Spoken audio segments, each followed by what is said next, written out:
ایران کا 11واں صدارتی الیکشن، امیدواروں کی تشہیراتی مہم، اقتصادی پروگراموں کا اعلان۔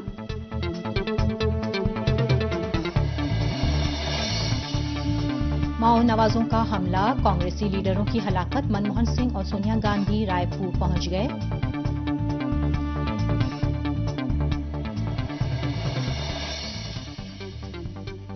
پاکستان میں بجلی کا بحران، ایک اور پاور پلانٹ بند، پنجاب، سندھ اور بلوچستان کے متعدد علاقوں میں بجلی کی سپلائی معطل۔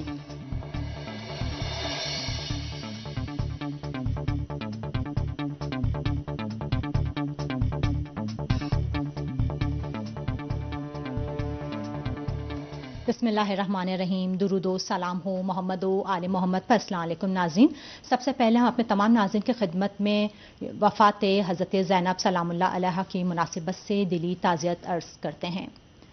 ناظرین، خبرنامے کے ساتھ ناہید انوری حاضر خدمت ہے۔ ہماری ویب سائٹ کا پتہ ہے urdu.sehertv.ir اور ای میل ایڈریس ہے خبریں@sehertv.ir اور انٹرنیٹ پر براہ راست ہماری نشریات ان پتوں پر آپ دیکھ سکتے ہیں۔ پتے نوٹ فرمائیں: urdu.sehertv.ir/ios، urdu.sehertv.ir/android اور urdu.sehertv.ir/live۔ اور اب لیجیے آج کا خبرنامہ تفصیل کے ساتھ پیش خدمت ہے۔ ایران میں 11ویں صدارتی الیکشن کے لیے امیدواروں کی تشہیراتی مہم تیز ہو گئی ہے۔ سنیچر کی رات اور اتوار کو متعدد امیدواروں نے ٹی وی پر پروگراموں میں حصہ لیا اور عوامی اجتماعات سے خطاب کیا۔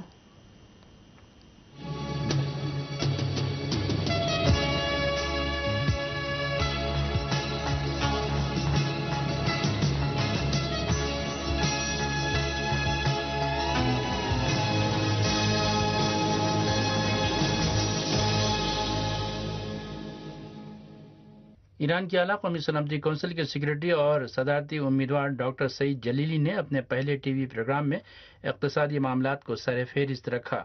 انہوں نے کہا کہ وہ معیشت کو نان پیٹرولیم اشیاء پر لانے کی کوشش کریں گے۔ انہوں نے کہا کہ ملک میں مزاحمتی معیشت کے فروغ اور اقتصادی قوانین اور منصوبوں کو عملی شکل دے کر خطرات کو مواقع میں تبدیل کیا جا سکتا ہے۔ سعید جلیلی نے کہا کہ اقتصادی معاملات کی اصلاح ان کے اقتصادی پروگرام میں سر فہرست ہے اور وہ 20 سالہ پروگرام کے تناظر میں 5 سالہ ترقیاتی منصوبے پر توجہ دیں گے۔ سعید جلیلی نے کہا کہ ملک کو بعض بیرونی دھمکیوں اور بعض اندرونی خدشات کا سامنا ہے جس پر مناسب منصوبہ بندی کے ذریعے قابو پایا جا سکتا ہے۔ انہوں نے کہا کہ خارجہ پالیسی کے میدان میں تمام ملکوں اور خاص طور پر اسلامی ممالک کے ساتھ تعلقات کا فروغ ان کی ترجیحات میں شامل رہے گا۔ ایک اور صدارتی امیدوار محسن رضائی نے، جو تشخیص مسئلہ نظام کونسل کے سیکریٹری بھی ہیں، قومی ٹیلی ویژن کے پروگرام میں گفتگو کرتے ہوئے معیشت کو اسلامی نظام کی طاقت قرار دیا اور کہا کہ ملک اور اقتصادی طاقت میں تبدیلی لانے کے لیے پوری قوم کو مل کر کوشش کرنا ہوگی۔ انہوں نے یہ بات زور دے کر کہی کہ ملک کی معیشت کو صرف تیل کی آمدنی پر منحصر نہیں رہنا چاہیے۔ محسن رضائی نے معیشت کو جدید خطوط پر استوار کرنے پر زور دیتے ہوئے کہا کہ اس مقصد کے لیے ہمیں زراعت کے فروغ پر سب سے زیادہ توجہ دینا ہوگی۔ محسن رضائی نے کہا کہ طبقاتی فاصلوں کو کم کرنا ان کے اہم پروگراموں میں سے ایک ہے۔ انہوں نے کہا کہ وہ ملک کا صدر منتخب ہونے کی صورت میں بے روزگاری اور مہنگائی کے خلاف جنگ کریں گے، جو عام لوگوں کی زندگی کے لیے ایک خطرہ بنی ہوئی ہے۔ محسن رضائی نے ایران کے جوہری پروگرام کو پوری قوت کے ساتھ جاری رکھنے کا عزم ظاہر کیا اور یہ بات زور دے کر کہی کہ مغرب کو آئندہ مذاکرات میں ٹرانسپیرنسی کا مظاہرہ کرنا چاہیے۔ انہوں نے یہ بات بھی زور دے کر کہی کہ اگر مغرب ایران کے ساتھ کسی مشترکہ نتیجے پر پہنچنا چاہتا ہے تو اسے اپنے موقف کو کھل کر بیان کرنا ہوگا۔ ایران کے سابق چیف ایٹمی مذاکرات کار اور اسٹریٹجک انسٹی ٹیوٹ کے ڈائریکٹر ڈاکٹر حسن روحانی نے اپنی الیکشن کمپین کے دوران کہا کہ ملک کی معیشت اور اقتصادی صورتحال کو بہتر بنانا ان کی اولین ترجیح ہوگی۔ انہوں نے کہا کہ انصاف اور مساوات کے قیام کے لیے ملک کو کارآمد معیشت کی ضرورت ہے۔ ڈاکٹر حسن روحانی نے انتخابات اور انتخابی عمل میں شرکت کو پوری ایرانی قوم کی ایک ذمہ داری قرار دیتے ہوئے کہا کہ اپنے مستقبل کے تعین کے لیے انتخابات میں بھرپور طریقے سے حصہ لینا چاہیے۔ ڈاکٹر حسن روحانی نے کہا کہ ایران کے دشمن لوگوں کو انتخابات سے لا تعلق کرنا چاہتے ہیں۔ ٹیلی کمیونیکیشن محکمے کے سابق وزیر محمد غرضی نے جامع جم ٹی وی چینل سے اپنے پروگرام میں بیرون ملک مقیم ایرانیوں کے سوالوں کے جوابات دیتے ہوئے روزگار کی فراہمی، کرنسی کی قدر میں کمی کو روکنے اور پیداوار میں اضافے کے منصوبوں کا ذکر کیا۔ انہوں نے زرعی شعبے کی ترقی اور ملکی صنعتوں کے حمایت کیے جانے کی ضرورت پر زور دیا۔ سابق وزیر خارجہ اور قائد انقلاب اسلامی کے مشیر اعلیٰ ڈاکٹر علی اکبر ولایتی نے بھی شمالی تہران میں اپنے انتخابی جلسے سے خطاب کرتے ہوئے کہا کہ اندرون ملک انقلابی جذبے کی حفاظت عوام کی میدان عمل میں موجودگی کے ذریعے ہو رہی ہے، جبکہ عالمی سطح پر ملکی خارجہ پالیسی اور سفارتکاری میں قائد انقلاب اسلامی کی سربراہی میں ایران کے لیے تشویش کی کوئی بات نہیں، اور ایران عالمی سطح پر اپنے انقلابی موقع پر پوری طرح ڈٹا رہے گا۔ واضح ہے کہ اسلامی جمہوریہ ایران کے 11ویں صدارتی انتخابات آئندہ 14 جون کو ہوں گے، جبکہ اسی دن بلدیاتی انتخابات کے لیے بھی ووٹ ڈالے جائیں گے۔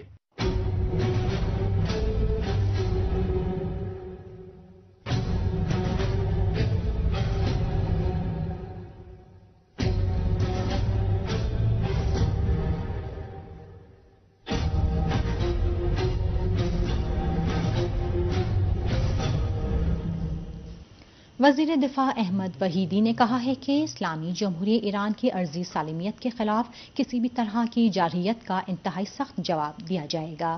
ایران کے وزیر دفاع احمد وحیدی نے زمین سے زمین پر مار کرنے والے میزائل لانچرز کو سپاہ پاسداران کے حوالے کیے جانے کے سلسلے میں منعقدہ ایک تقریب میں کہا کہ ایران کبھی بھی جنگ کا آغاز نہیں کرے گا، لیکن ہر طرح کی جارحیت کے مقابلے میں ایران کا جواب بہت ہی سخت ہوگا۔ انہوں نے کہا کہ اسلامی جمہوریہ ایران کی طرف سے دشمن کو دیا جانے والا جواب ایسا ہوگا جو دشمن کو پشیمان کر دے گا۔ ایران کے وزیر دفاع بریگیڈیئر جنرل وحیدی نے اسی طرح اس بات کا ذکر کرتے ہوئے کہ دشمن کی طاقت کو ناکارہ بنانے والی اسلامی جمہوریہ ایران کی میزائلی قوت ایران کی دفاعی طاقت کا صرف ایک حصہ ہے، کہا کہ اسلامی جمہوریہ ایران کی ساری توانائیاں دفاع، امن اور مؤثر دفاعی قوت کے حصول کے لیے ہیں۔ واضح رہے کہ زمین سے زمین پر مار کرنے والے میزائل لانچروں کی ایک بہت بڑی کھیپ اتوار کو سپاہ پاسداران کے حوالے کی گئی۔ اس موقع پر وزیر دفاع کے ساتھ ساتھ سپاہ پاسداران انقلاب کی فضائیہ کے کمانڈر مارشل امیر علی حاجی زادہ بھی موجود تھے۔ ہندوستان کی ریاست چھتیس گڑھ میں نکسلی چھاپہ ماروں کے حملے میں متعدد اہم کانگریسی لیڈروں سمیت 30 افراد کی ہلاکت کے بعد وزیر اعظم ڈاکٹر منموہن سنگھ اور UPA کی چیئرپرسن سونیا گاندھی رائے پور پہنچ گئی ہیں۔ وزیر اعظم منموہن سنگھ کا کہنا ہے کہ ذمہ داروں کے خلاف سخت کارروائی کی جائے گی۔ واضح رہے کہ سنیچر کو ریاست چھتیس گڑھ کے ضلع بستر کی تحصیل جگدل پور میں نکسلی چھاپہ ماروں نے کانگریسی رہنماؤں کے قافلے پر اس وقت حملہ کر دیا جب وہ پارٹی کی ایک ریلی میں شرکت کے لیے جا رہے تھے۔ نکسلی چھاپہ ماروں نے کانگریسی رہنماؤں کے قافلے پر حملہ کر کے متعدد افراد کو ہلاک جبکہ کئی دیگر کو اغوا کر لیا۔ نکسلی چھاپہ ماروں نے اس کارروائی میں کانگریس کے ریاستی صدر نند کمار اور ان کی بیٹی کو بھی اغوا کرنے کے بعد ہلاک کر دیا۔ ان کی لاشیں پاس کے ایک جنگل سے پائی گئی ہیں۔ اس حملے میں ریاست کے ایک سینئر رہنما مہندر کمار بھی مارے گئے ہیں۔ نکسلائٹ چھاپہ ماروں نے اپنے اس حملے میں کانگریس کے سینئر لیڈر اور سابق مرکزی وزیر VC شکلا پر بھی حملہ کیا، جس میں وہ بری طرح زخمی ہو گئے ہیں۔ اسپتال کے ذرائع کا کہنا ہے کہ نکسلی چھاپہ ماروں کے حملے میں مجموعی طور پر 30 افراد مارے گئے ہیں، جن میں کانگریسی رہنماؤں کے ساتھ ساتھ 5 پولیس افسران بھی شامل ہیں۔ پولیس کا کہنا ہے کہ نکسلائٹ باغیوں کے اس حملے میں سینکڑوں کی تعداد میں مسلح نکسلی چھاپہ ماروں نے حصہ لیا۔ اس درمیان کانگریس کے جنرل سیکرٹری راہل گاندھی نے جو سنیچر کو ہی رائے پور پہنچ گئے تھے، اپنے بیان میں کہا ہے کہ اس طرح کے حملوں سے کانگریس کے حوصلے کو پست نہیں کیا جا سکتا اور ہم اپنا کام جاری رکھیں گے۔ دوسری طرف کانگریسی پارٹی نے ریاستی حکومت پر الزام لگایا ہے کہ اس نے سیکیورٹی فراہم کرنے میں لاپرواہی سے کام لیا ہے۔ ہندوستان کے دارالحکومت نئی دہلی میں انڈیا اسلامک سینٹر میں علم اور علی کے زیر عنوان ایک سیمینار میں مختلف مکاتب فکر کے لوگوں نے امیر المومنین حضرت علی علیہ السلام کی علمی عظمت کو خراج عقیدت پیش کیا۔ تفصیلی رپورٹ کے ساتھ نئی دہلی سے شمشاد کاظمی۔ مولائے متقیان حضرت علی علیہ السلام کی ولادت باسعادت کی مناسبت سے دہلی میں علم اور علی کے زیر عنوان ایک قومی سیمینار منعقد ہوا، جس میں مقررین نے دین اسلام میں حصول تعلیم کی ضرورت پر زور دیا۔ الحسینی فاؤنڈیشن کے زیر اہتمام دہلی کے انڈیا اسلامک کلچرل سینٹر میں منعقدہ اس ایک روزہ سیمینار میں مختلف شعبہ زندگی سے تعلق رکھنے والی شخصیتوں اور عاشقان امام علی علیہ السلام کی کثیر تعداد نے شرکت کی۔ اس سیمینار سے خطاب کرتے ہوئے مقررین نے مولائے کائنات حضرت علی علیہ السلام کی پربرکت زندگی کے مختلف پہلوؤں پر روشنی ڈالی، آپ کے عدل و انصاف اور شجاعت و سخاوت کا ذکر کیا اور دین اسلام اور پوری انسانیت کے لیے آپ کی خدمات کو خراج عقیدت پیش کیا۔ بہار اسمبلی کے اسپیکر ادے نارائن چودھری نے حضرت علی علیہ السلام کو علم کا بحر بے کراں بتایا اور کہا کہ ان کے ذریعے ہمیں بہت سے علوم سے آشنائی ہوتی ہے۔ انہوں نے کہا کہ یتیم کی صحیح تفسیر مجھے یہاں آ کر معلوم ہوئی کہ یتیم وہ نہیں ہے جس کا باپ مر جائے، بلکہ یتیم وہ ہے جو علم سے محروم رہے۔ سابق مرکزی وزیر عارف محمد خان نے اس بات کا ذکر کرتے ہوئے کہ علم حضرت علی علیہ السلام کی سب سے بڑی پہچان ہے، پیغمبر اسلام محمد مصطفیٰ صلی اللہ علیہ وآلہ وسلم کے اس قول کو نقل کیا کہ میں علم کا شہر ہوں اور علی اس کا دروازہ ہیں۔ انہوں نے اسلام میں حصول علم کی تاکیدات کا ذکر کرتے ہوئے کہا کہ ساری مصیبتوں کی جڑ علم کا فقدان ہے۔ الحسینی فاؤنڈیشن کے صدر حجت الاسلام قلب رشید نے اس سیمینار کے غرض و غائد پر روشنی ڈالتے ہوئے کہا، اس سیمینار کا مقصد یہ ہے کہ ہم اپنے دروازے کھولیں اور صرف اپنے گھر میں اپنی بات نہ کریں، بلکہ دوسروں کو بلائیں، ان سے ان کی بات سنیں، اپنی بات انہیں سنائیں۔ تو علم ایک ایسی خوبصورت خوشبو ہے اور بہترین خوشبو ہے جو سب کے نفس کو اچھی لگتی ہے، شرط یہ ہے کہ وہ انسان ہونا چاہیے۔ معروف سائنسداں ایس نقوی نے کہا کہ حضرت علی علیہ السلام کو سبھی علوم پر تبحر حاصل تھا۔ حضرت علی کی ذات و ذات ہے کہ جس میں صرف سائنس ہی نہیں، فلسفہ بھی ہے۔ تمام علم جو ہے وہ مولا کائنات کو رسول خدا نے دیا تھا۔ نہج البلاغہ اس کی ایک جیتی جاگتی تصویر ہے۔ اس سیمینار کے دوران مختلف شعبہ زندگی میں نمایاں خدمات انجام دینے والی شخصیات کو نشان انقلاب، نشان استقلال اور نشان آزادی جیسے انعامات سے نوازا گیا۔ شمشاد کاظمی، سیر عالمی نیٹ ورک، دہلی۔ پاکستان میں بجلی کا بحران سنگین ہو گیا ہے اور اوچ کے بعد گڈو تھرمل پلانٹ کے تمام یونٹ بند ہو جانے سے پنجاب، سندھ اور بلوچستان کے کئی علاقوں کو بجلی کی سپلائی معطل ہو گئی ہے۔ لاہور سمیت پنجاب کے مختلف علاقوں میں 20 گھنٹے جبکہ کراچی میں بھی آدھا دن بجلی بند کی جا رہی ہے۔ طلب کے مقابلے میں رسد پہلے بھی کم تھی، مگر بچے کھچے پاور پلانٹ بند ہو جانے سے صورتحال مزید گمبھیر ہو گئی ہے۔ گڈو تھرمل پاور پلانٹ میں فنی خرابی کے باعث سبھی یونٹ بند ہو گئے ہیں، جس سے بلوچستان کے 21 اضلاع کو صبح 8 بجے سے بجلی کی فراہمی سرے سے معطل ہو گئی، جبکہ سندھ اور پنجاب کے کئی علاقے بھی متاثر ہوئے ہیں۔ یہ ایسی حالت میں ہے کہ گیس کی فراہمی نہ ہونے کی وجہ سے اوچ پاور پلانٹ پہلے سے ہی بند پڑا ہے۔ ادھر کراچی میں بجلی کا اہم پیداواری یونٹ پورٹ بن قاسم پاور پلانٹ بند ہونے سے 560 میگا واٹ بجلی سسٹم سے نکل گئی ہے۔ بنگلہ دیش میں حزب اختلاف کی جماعتوں کی عام ہڑتال کے باعث کاروباری زندگی بری طرح متاثر ہوا ہے۔ بنگلہ دیش کی پولیس کا کہنا ہے کہ حزب اختلاف کی جماعتوں نے اتوار کو عام ہڑتال کے دوران دارالحکومت ڈھاکہ میں کئی مقامات پر دستی بموں کا دھماکہ بھی کیا ہے۔ پولیس کا کہنا ہے کہ مظاہرین اور ہڑتال کرنے والوں نے کئی گاڑیوں کو بھی آگ لگا دی ہے۔ ڈھاکے سے موصولہ خبروں میں کہا گیا ہے کہ اتوار کو تجارتی مراکز اور اسکول بند رہے، جبکہ ڈھاکے کی سڑکوں پر ٹریفک بھی بہت کم رہا۔ ایک مقامی پولیس عہدیدار نے بتایا ہے کہ اتوار کو ہڑتال اور پرتشدد مظاہرے کے دوران کسی کو نقصان نہیں پہنچا اور ہر قسم کے ناخوشگوار واقعے سے نمٹنے کے لیے دارالحکومت میں 10,000 سیکورٹی اہلکاروں کو تعینات کیا گیا ہے۔ بنگلہ دیش میں حزب اختلاف کی 18 جماعتوں پر مشتمل اتحاد نے اتوار کو عام ہڑتال کا اعلان کیا تھا۔ حزب اختلاف کی جماعتوں کا مطالبہ ہے کہ وزیر اعظم شیخ حسینہ واجد عام انتخابات سے قبل اقتدار ایک نگراں حکومت کے حوالے کر دیں۔ حکومت اس مطالبے کو غیر قانونی کہتی ہے۔ حزب اختلاف کی جماعتوں کا کہنا ہے کہ موجودہ حکومت کی نگرانی میں آزادانہ اور منصفانہ انتخابات نہیں ہو سکتے۔ افغانستان کے الیکشن کمیشن نے کہا ہے کہ ملک میں صدارتی انتخابات کے لیے کاغذات نامزدگی جمع کرانے کا عمل آج سے شروع ہو گیا ہے۔ افغان الیکشن کمیشن کے ترجمان نے بتایا ہے کہ ملک کے 34 صوبوں میں اتوار کی صبح سے کاغذات نامزدگی کی وصولی کا آغاز ہو گیا ہے۔ انہوں نے کہا کہ 18 سال سے زائد عمر کے تمام افغان شہری انتخابات میں حصہ لینے کے اہل ہیں اور انہیں پولنگ کارڈ بھی جاری کیے جا رہے ہیں۔ انہوں نے کہا کہ اس عمل میں 2 مہینے کا عرصہ لگے گا۔ افغان الیکشن کمیشن کے ترجمان نے مزید کہا کہ اعداد و شمار کے مطابق تقریباً 40 لاکھ سے زیادہ افغان شہریوں نے نئے پولنگ کارڈز حاصل کرنے کے لیے اپنے ناموں کا اندراج کرا دیا ہے۔ کابل دھماکوں اور بدامنی کے بعد افغانستان کے دارالحکومت میں غیر ملکی عہدیداروں کی آمد و رفت کا سلسلہ بند ہو گیا ہے۔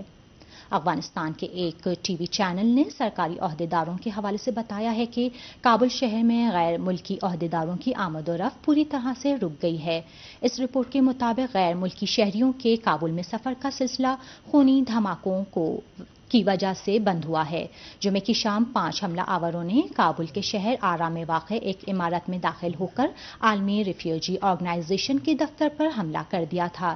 اس حملے میں تمام حملہ آور ہلاک ہو گئے تھے، جبکہ عالمی ریفیوجی ایجنسی کے 5 ملازمین زخمی ہو گئے تھے۔ 2 ہفتے قبل بھی کابل شہر میں ہونے والے حملے میں 6 امریکی فوجی ہلاک ہو گئے تھے۔ عراقی فوج نے صوبہ الانبار میں مسلح گروہوں کا صفایا کرنے کے لیے جو کارروائی شروع کی، اس کے دوران اس نے دہشت گردوں کے سب سے بڑے ٹھکانے پر قبضہ کر لیا ہے۔ عراق کے سیکورٹی ذرائع نے خبر دی ہے کہ عراقی فوج اور پولیس نے علاقے میں القاعدہ سے وابستہ دہشت گردوں کا صفایا کرنے کے لیے بھرپور آپریشن کیا، جس کے دوران عراق اور اردن کی سرحد کے قریب دہشت گردوں کے ایک بڑے ٹھکانے پر قبضہ کر لیا۔ دہشت گردوں کے خلاف اس آپریشن میں بہت سے دہشت گرد ہلاک اور 100 کے قریب گرفتار ہو گئے۔ یاد رہے کہ پچھلے دنوں دہشت گردوں نے صوبہ الانبار کے شہر الرمادی میں 32 عراقی پولیس اہلکاروں کو ہلاک کر دیا تھا۔ دہشت گردوں نے عراقی پولیس پر یہ حملہ اس وقت کیا تھا جب سیکورٹی فورس ان دہشت گردوں کا پیچھا کر رہی تھی، جنہوں نے اس سے پہلے 5 عراقی فوجیوں کو ہلاک کر دیا تھا۔ ادھر صوبہ نینوا کے شہر موصل کے جنوب میں ایک کار بم کے دھماکے میں 3 عراقی فوجی جاں بحق اور 30 زخمی ہو گئے۔ شام نے سعودی عرب کے وزیر خارجہ سے کہا ہے کہ وہ شام کے داخلی معاملات میں مداخلت سے پرہیز کریں۔ شامی حکومت نے اپنے ایک بیان میں سعودی وزیر خارجہ سعود الفیصل کے بیان پر، جس میں انہوں نے دعویٰ کیا تھا کہ شام میں مستقبل میں صدر بشار اسد کا کوئی کردار نہیں ہوگا، تنقید کرتے ہوئے کہا کہ یہ بیان شام کے داخلی معاملات میں مداخلت ہے جس کی ہم مذمت کرتے ہیں۔ شامی حکومت کے بیان میں کہا گیا ہے کہ مغربی اور بعض علاقائی ممالک جن میں ترکی، قطر اور سعودی عرب شامل ہیں، شام میں دہشت گردوں کی تشہیراتی اور اسلحہ جاتی حمایت کر رہے ہیں اور یہی ممالک شام میں لوگوں کے قتل عام کے ذمہ دار ہیں۔ شامی حکومت نے اپنے بیان میں کہا ہے کہ سعودی وزیر خارجہ سعود الفیصل کا مقام و مرتبہ اس سے کہیں زیادہ نیچا ہے کہ وہ شام کے عوام اور صدر کے بارے میں کوئی رائے قائم کریں۔ شامی حکومت کے بیان میں زور دے کر کہا گیا ہے کہ شام کے مستقبل اور حکومتی سسٹم کے بارے میں فیصلہ کرنے کا اختیار صرف شام کے عوام کو ہے۔ واضح رہے کہ سعودی عرب کے وزیر خارجہ نے سنیچر کو اپنے ایک مداخلت پسندانہ بیان میں کہا تھا کہ بشار اسد اور ان کے قریبی آئندہ شام میں کوئی کردار ادا نہیں کر سکیں گے۔ ایکواڈور کے صدر نے ارجنٹائن کے ساتھ متنازعہ جزیروں کے بارے میں حکومت برطانیہ کی ملکیت کے دعووں کی شدید الفاظ میں مذمت کی ہے۔ صدر رافائل کوریا نے تیسری بار اپنے عہدے کا حلف اٹھانے کے بعد کہا ہے کہ جزائر مالویناس برطانیہ کی نہیں بلکہ ارجنٹائن اور لاطینی امریکہ کی ملکیت ہے۔ ان کا کہنا تھا کہ جزائر مالویناس ارجنٹائن کی ملکیت ہے اور امریکہ کی جانب سے کیوبا کے خلاف لگائی جانے والی پابندیاں امریکی ملکوں کی تنظیم کے منشور کی خلاف ورزی ہیں۔ ایکواڈور کے صدر نے برطانوی سامراج کے مقابلے میں لاطینی امریکہ کے ملکوں کے درمیان اتحاد کو مضبوط بنانے کی ضرورت پر زور دیا۔ انہوں نے یہ بات زور دے کر کہی کہ برطانیہ لاطینی امریکہ سے ہزاروں کلومیٹر کے فاصلے پر واقع ہے، لیکن اس نے اس خطے کے ساحلی علاقوں پر قبضہ کر رکھا ہے۔ صدر کوریا نے کہا کہ خطے کے ملکوں کو برطانوی سامراج کے خلاف متحد ہو کر ثابت کرنا ہوگا کہ جزائر مالویناس نہ صرف ارجنٹائن بلکہ پورے لاطینی امریکہ سے تعلق رکھتے ہیں۔ ارجنٹائن اور برطانیہ کے درمیان کافی عرصے سے جزیرہ مالویناس کی ملکیت کے مسئلے میں زبردست اختلاف چلے آ رہے ہیں۔ 2 ہفتے قبل جزیرے کے مستقبل کے تعین کے لیے ایک ریفرینڈم بھی کرایا گیا تھا جس کا نتیجہ برطانیہ کے حق میں برآمد ہوا ہے۔